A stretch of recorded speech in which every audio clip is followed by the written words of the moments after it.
শ্বশুরের যৌনাঙ্গ চেপে হত্যার অভিযোগে গ্রেপ্তার বৌমা, চাঞ্চল্য পুরাতন মালদায়।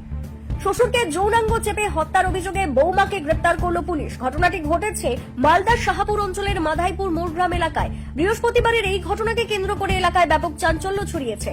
পুলিশ সূত্রে জানা গিয়েছে, পারিবারিক বিবাদের জেরে বচসার সময় সুলতানা বিবি নামে এক মহিলা তার শ্বশুর নূর শেখের হাত কামড়ে দেন এবং তার যৌনাঙ্গ চেপে ধরেন।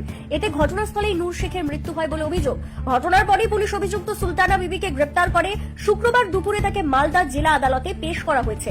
অন্যদিকে নিজের বিরুদ্ধে ওঠা অভিযোগ অস্বীকার করেছেন সুলতানা বিবি। তার দাবি, আমার শ্বশুর আমাকে মারতে আসছিলেন, আত্মরক্ষার জন্য আমি শুধু হাতে কামড়ে দিই। তার মৃত্যু হয়েছে হার্ট অ্যাটাকে, আমি কাউকে মারিনি। ঘটনার তদন্ত শুরু করেছে পুলিশ। ময়না তদন্তের রিপোর্ট হাতে এলে মৃত্যুর প্রকৃত কারণ স্পষ্ট হবে বলে জানিয়েছে তারা। কি বলবেন আপনার শ্বশুরের কি হয়েছিল ঘটনাটা? ঘটনা হলো কি, আমি বাচ্চাকে ভাত খাওয়াছিলাম।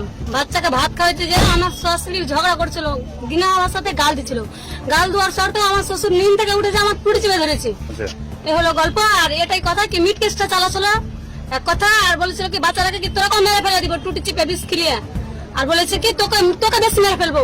আর ওখানে দুটো মহিলা ছিল, ওরা মারা গেল কি করে?